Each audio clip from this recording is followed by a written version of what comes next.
क्या यहां पर दिया गया है भैया कि रेखांकित खंड जो दिया गया है ये खंड, इसमें अगर कोई त्रुटि है तो आपको इन ऑप्शन में देखना है, और त्रुटि नहीं है तो कोई दिक्कत नहीं है, ठीक है, कोई दिक्कत नहीं है। तो दिया गया है कि हिंदी का सुविख्यात कवित्री थी। अब यहां पर मालूम है कि गड़बड़ी तो है, गड़बड़ी क्या है कि हिंदी की सुविख्यात कवित्री थी, ये ऑप्शन आपका बिल्कुल राइट भरा जाएगा, बी नंबर वाला। क्लियर है ना, ये भर दिया जाएगा तो बिल्कुल आपका राइट हो जाएगा, बाकी सब आपका इधर उधर आपका है। क्लियर है। अगला आपसे यहां पर कह रहा है कि विभूति का पर्यायवाची क्या होता है, बताइएगा। क्वेश्चन नंबर आपका दूसरा है, विभूति का पर्यायवाची इनमें से क्या हो जाएगा। आप कहेंगे सर विभूति का पर्यायवाची क्या होता है, तो यहां पर होता है क्या, शक्ति नहीं संपदा होता है। क्या होता है, संपदा होता है। संपदा हो गया, ऐश्वर्य हो गया, धन हो गया, विभव हो गया, है ना, ये होता है ऑप्शन बी नंबर। अगला क्वेश्चन आपसे कह रहा है कि दिए गया भाग दिया गया है, इसमें से कोई त्रुटि है तो बताना है, नहीं तो आपको डी बताना है। अब यहां पर दिया गया है कि उसे परिश्रम करनी चाहिए और इस तरह अपनी कमी पूरी करनी चाहिए। यहां पर देखिए क्या त्रुटि है, क्या यहां पर क्या त्रुटि है, क्या थोड़ा बहुत कुछ लग रहा है आपको। उसे परिश्रम करनी चाहिए, है ना, तो अगर इसके स्थान पर यह कर दिया जाए उसे परिश्रम करना चाहिए, उसे परिश्रम करना चाहिए, क्योंकि ये करनी दिया गया है और यही आपका गड़बड़ी हो गई है, तो इसका मतलब गड़बड़ी हुई है फर्स्ट पार्ट में, तो ये फर्स्ट पार्ट है, यहां पर देखिए डी वाला। क्लियर हो गया है और आपके भी जवाब आ गए हैं, इसका मतलब है कि आप लोग होशियार हो गए हैं। अगला है कि सूर्य जिस पर्वत के पीछे निकलता है, वाक्यांश के लिए शब्द क्या है। सूर्य जिस पर्वत के पीछे निकलता है, वाक्यांश के लिए शब्द क्या है। क्वेश्चन नंबर आपका 4 है, तो आप कहेंगे सर यहां पर एक पर्वत का नाम होता है उदयाचल पर्वत। क्या बोलते हैं, उदयाचल पर्वत कहा जाता है दोस्तों, याद रखिएगा, जहां पर सूर्योदय होता है। और भैया अस्ताचल क्या होता है, आप कहेंगे सर अस्ताचल होता है कि भैया जिसके पीछे सूर्य अस्त होना माना जाता है वो होता है अस्ताचल होता है। क्लियर हो गया है। अगला क्वेश्चन आपके सामने है, दिए गए शब्द का समानार्थी शब्द इनमें से कौन सा है। दिए गए शब्द का समानार्थी पूछा गया, सरस्वती का समानार्थी होता क्या है। पहली बार जुड़ रहे हैं तो चैनल को जरूर सब्सक्राइब करिएगा, ठीक है ना, और यहां पर प्लेलिस्ट के माध्यम से आप सभी वीडियो देख भी लीजिएगा और हमारे टेलीग्राम से पीडीएफ के लिए ज्वाइन कर लीजिए देव जी के ट्रिक, जिसके माध्यम से और रिवीजन भी कर पाएंगे। सरस्वती आ गया और सरस्वती का होता है भारती होता है, यहां पर देखो शारदा होता है। क्या होता है, सरस्वती का होता है शारदा होता है। शारदा जो कि ऑप्शन आ गया है यहां पर आपका ए नंबर है। और भी पर्यायवाची जैसे भारती है, बागेश्वरी है, ज्ञानदा है, हंसवाहिनी है, ईवीना पाणी है, ऑप्शन ए हो जाएगा। क्लियर है। अगला क्वेश्चन आपसे कह रहा है कि निम्नलिखित में से शुद्ध वर्तनी बताना है। अरे भैया क्लास में आए हो तो जाए कह रहे हो, नींद आ रही है का।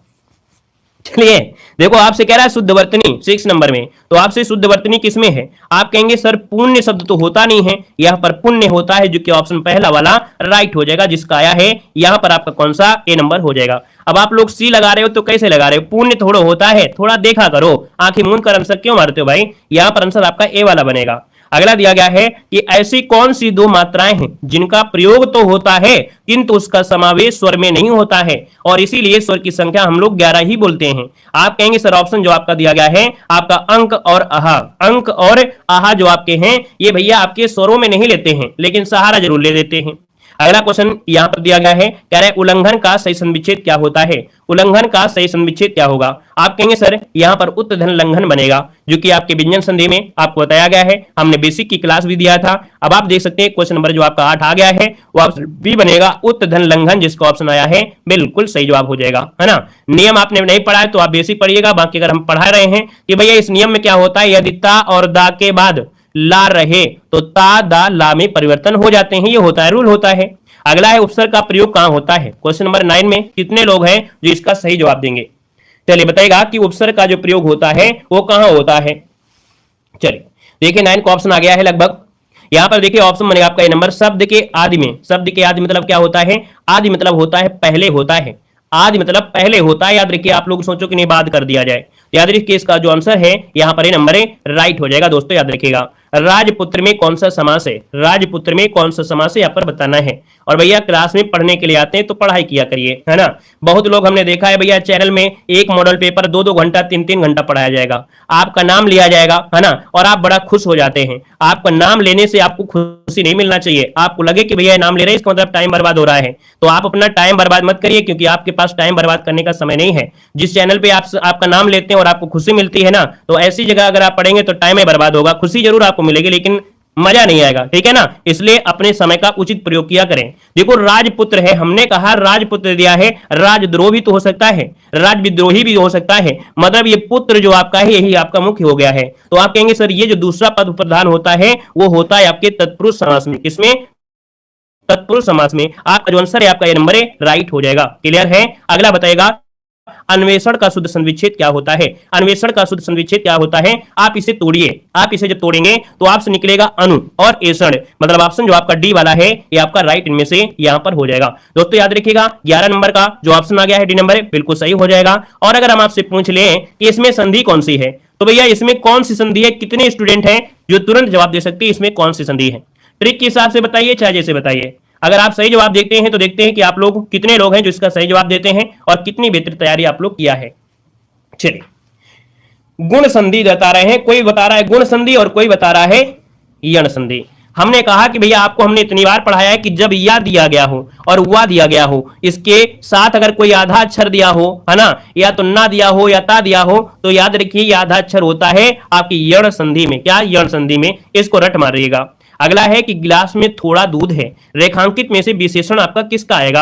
आप कहेंगे थोड़ा ज्यादा, है ना, थोड़ा है ज्यादा है, तो भैया ये क्या होगा, परिमाण होगा। ऑप्शन बनेगा ए नंबर ए राइट हो जाएगा। दोस्तों याद रखिएगा। क्लियर हो गया है। अगला बताएगा कि भैया निम्नलिखित में से कौन सा मछली का पर्यायवाची है। अब मछली की पर्यायवाची की अगर बात कर लेते हैं क्वेश्चन नंबर 13 में, क्वेश्चन नंबर 13 में, तो आप ये बताइए कि मछली का पर्यायवाची चपला तो होता नहीं, ये तो बिजली का होता है। तो ये निधि तो होगा नहीं, क्यों भाई, तो ये निधि होगा क्या। आप कहेंगे सर तो ये निधि भी नहीं होगा, ये तो समुद्र का होता है। अच्छा भैया ये आंख का होता है, ये भी गलत हो जाएगा। आप कहेंगे जो झस दिया गया है ये हो जाएगा मछली का पर्यायवाची राइट हो जाएगा। और सफरी भी होता है, मीन भी होता है, जल जीवन भी होता है। अगला क्वेश्चन दिया गया है कि कौन सा शब्द ऐहिक शब्द का विलोम दिया गया है। यहां पर दिया गया है ऐहिक का विलोम शब्द क्या होता है 14 नंबर में। और 14 की अगर बात कर देते हैं तो ऐहिक का विलोम होता है क्या, आप कहेंगे ऐहिक का विलोम होता है पारलौकिक। क्या होता है, पारलौकिक। और पारलौकिक जो आपका दिया गया है यहां पर ऑप्शन सी वाला यहां पर राइट हो जाएगा। दोस्तों याद रखिएगा, ठीक है ना। अगला क्वेश्चन आपका दिया है चिर और चीर का अर्थ इनमें से क्या है। चलिए बताएगा आपका आंसर क्या हो जाएगा। भैया गुड मॉर्निंग नहीं है, गुड इवनिंग चल रहा है, काहे गुड मॉर्निंग बोलते रहते हो, है ना, गुड इवनिंग चलता रहता है। देखो दिया है चिर दिया है और चीर दिया है। आप कहेंगे सर जी क्वेश्चन नंबर 15 थोड़ा सा ध्यान दीजिएगा कि चिर मतलब होता है पुराना और चीर मतलब होता है कपड़ा चीरेंगे ना, बोलते हैं चीर, क्या चीर, कपड़ा चीर। तो बड़ा जब हो तो कपड़ा और छोटा है तो पुराना हो जाएगा। अगला दिया गया है क्या, कह रहा है जंग लगने वाली आग को क्या कहते हैं, सॉरी माफ करिए, हमने सोचे आग में भी कोई जंग लगती है क्या। याद रखिए जंगल में लगने वाली आग को क्या कहते हैं। चलिए बताइएगा कि जंगल में लगने वाली आग को क्या कहते हैं। चलिए देखो दिया गया जंगल में लगने वाली आग को क्या कहते हैं, तो आप कहेंगे जंगल में रहते हैं दानव। क्या रहते हैं, दानव। और दावन है तो भैया दावानल हो जाएगा, ऑप्शन बी नंबर राइट हो जाएगा, दावानल हो जाएगा। क्लियर है। चलिए यहां पर देखो जठराग्नि होता है पेट में लगने वाली आग और बड़वाग्नि होती है समुद्र में लगने वाली आग। क्लियर हो गया। अगला है कि वह आई हो तो मेरी चिट्ठी उसे दे देना। यहां पर कौन सा काल है, वह आई हो तो मेरी चिट्ठी उसे दे देना। यहां पर 17 नंबर में तो आप कहेंगे जब यहां पर दिया है हो शब्द और तो शब्द, इसका मतलब है ये है आपका संभाव्य वर्तमान काल। क्या है, ये है आपका संभाव्य वर्तमान काल। आपका आंसर है राइट हो जाएगा। मतलब जब वर्तमान काल में कार्य के पूरा होने की संभावना हो, जब संभावना होती है वर्तमान काल में तो ये होता है संभाव्य वर्तमान काल। अगला क्वेश्चन दिया गया है कि वचन की दृष्टि से कौन सा जोड़ा सही नहीं है। हमने कहा कि वचन से क्वेश्चन तो आपका पूछा ही पूछा जाना है। अब यहां पर देखा जाए तो लता का लताएं हैं, घोड़ा का घोड़े हैं, किताब का किताबें हैं और सखी का सखियां दिया है। हमने कहा सखी का सखियां नहीं होता है, छोटी की मात्रा आपकी बनेगी। ये गड़बड़ी आपकी तनिक से आपकी कर दी गई है। अगला आपसे कह रहा है कि ठीक समय पर आ जाना में कौन सा कारक है। और देखियो ठीक समय पर आ जाना 19 नंबर आपसे कह रहा है, तो ठीक समय पर में पर जो होने का है अधिकरण में पर होता है। आप कहेंगे सर ऑप्शन बिल्कुल सही है, आपका डी नंबर राइट हो जाएगा, है ना।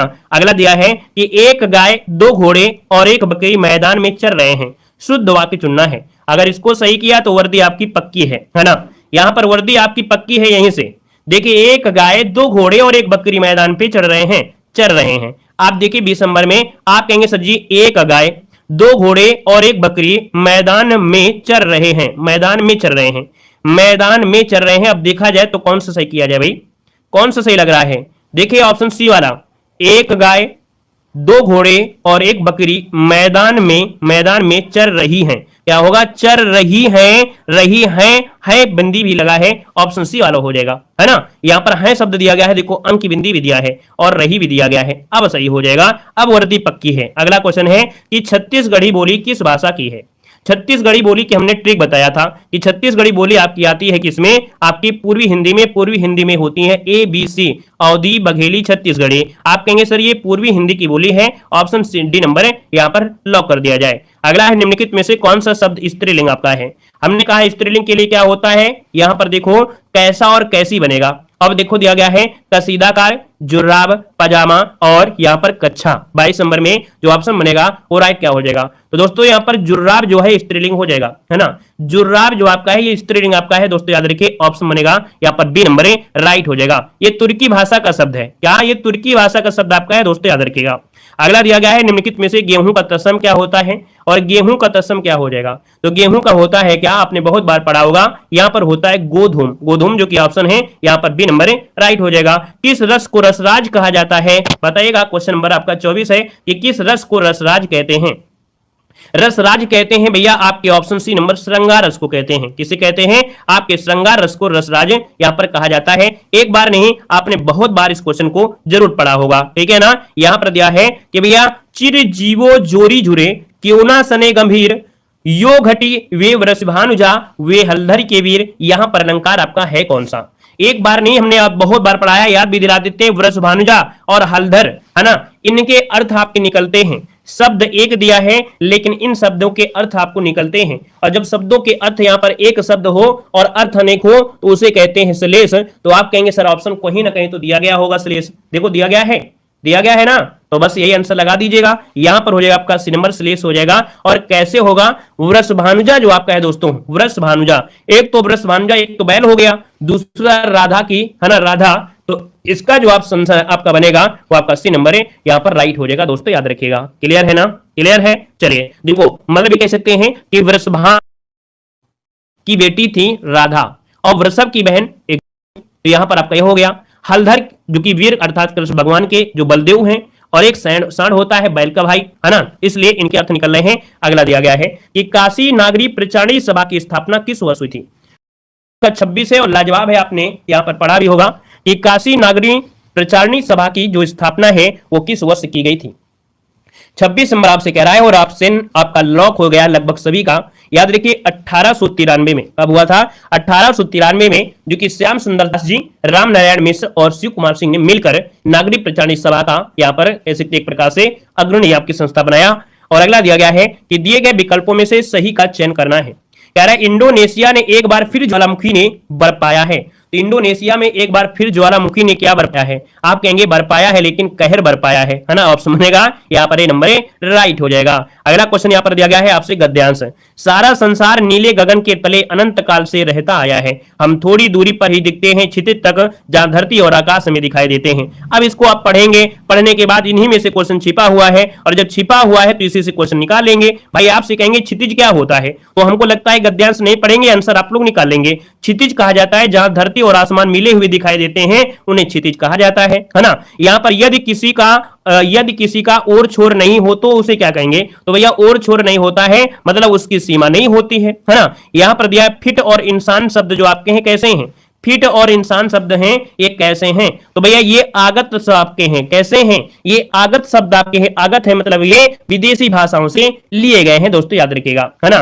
फिट शब्द जो आपका है अंग्रेजी भाषा से है, और यहाँ पर जो इंसान शब्द है ये आपकी अरबी भाषा से है, इसलिए इनको आगत कहा गया है, इसलिए इन्हें विदेशी कहा गया है, इसलिए इन्हें मेहमान कहा गया है। अगला क्वेश्चन दिया गया है कि क्या दिया है, बर्नार्ड शॉ ने जीवन की उपमा किससे दी है, ये गद्यांश में था। याद रखिए यहाँ पर जो ऑप्शन हो जाएगा खुली पुस्तक से दिया है। आपने एनसीएफ पढ़ा होगा, और एनसीएफ में कहा गया है खुली पुस्तक। खुली पुस्तक मतलब होता है कि आजकल आप देखते होंगे आपके घर में ट्यूशन वाली मैम आती होंगी, है ना, छोटे बच्चों को पढ़ाने, या इंग्लिश मीडियम में जो बच्चे पढ़ने जाते हैं उनको कोर्स दिया जाता है और बोला जाता है पेपर आपके हैं, और जब पेपर होते हैं तो पहले एक दिन पहले बोल देते हैं कि बेटा ये पढ़ के आना, यही आपका आएगा। तो भैया उसी किताब से ही क्वेश्चन आपको आएंगे, इसीलिए आपका सिलेबस निर्धारित किया जाता है। ये जो आपका सिलेबस है ये खुली किताब होती है, उसी से आपका सिलेबस आपका आएगा, वही चीज आपका है खुली पुस्तक, ठीक है ना। यहां पर है आपके आते हैं, देखिए क्वेश्चन नंबर आपके 33 में से क्या कह रहा है कि दिए गए वाक्यांश में रेखांकित अंश को प्रतिस्थापित करने के लिए सबसे उपयुक्त विकल्प कौन सा है। अब आप ये बताइए कि आकांक्षा शब्द दिया गया है, कह रहे रेखांकित अंश को प्रतिस्थापित करने के लिए, मतलब देखा जाए आपको 33 नंबर जो दिया गया है तो आकांक्षा दिया गया है, और आकांक्षा दिया गया है तो इसकी जगह आप क्या बोल सकते हैं कि मैं आपके सुखी जीवन की कामना करता हूं। आकांक्षा की जगह अगर कामना कर देंगे आपका जवाब बिल्कुल सही हो जाएगा। अगला है शुद्ध वर्तनी बताना है। यहां पर क्वेश्चन नंबर 34 है और 34 की अगर बात कर लेते हैं भैया तो ऑप्शन क्या हो जाएगा, जल्दी से बताइए। यहां पर शुद्ध वर्तनी जो आपकी सही होगी वो आपकी कौन सी सही हो सकती है? चलिए, बहुत अच्छे, बहुत सुंदर, लाजवाब। यहां पर देखो लालसा दिया गया है। अब ये बताइए लालसा ऐसे होता है क्या? क्यों, लालसा जो होता है ऐसे होता है क्या? ऐसे तो आपने नहीं पढ़ा होगा, पढ़ा है? नहीं पढ़ा है।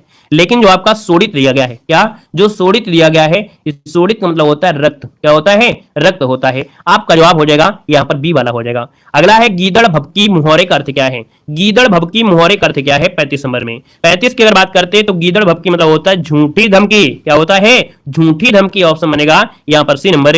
अगला है सम्मुख का विलोम क्या होता है? सम्मुख का विलोम क्या होता है? 36 नंबर में। आप कहेंगे सर सम्मुख का होता है विमुख। क्या होता है? विमुख, क्योंकि ऑप्शन है यहाँ पर डी नंबर विमुख हो जाएगा। अगला, दिए गए भाग के किस भाग में त्रुटि है? कह रहा है मुझे पैसे की आवश्यकता नहीं है। अब ये त्रुटि है या नहीं है? त्रुटि तो आपको है या नहीं है? तो मुझे पैसे की आवश्यकता, मुझे पैसे की आवश्यकता नहीं है। 37 नंबर देखिए क्या किया जाए। चलिए, ये जो आवश्यकता लिखी है सही लिखा है क्या? ये जो आवश्यकता लिखा है वो सही लिखा है क्या? थोड़ा ध्यान दीजिए।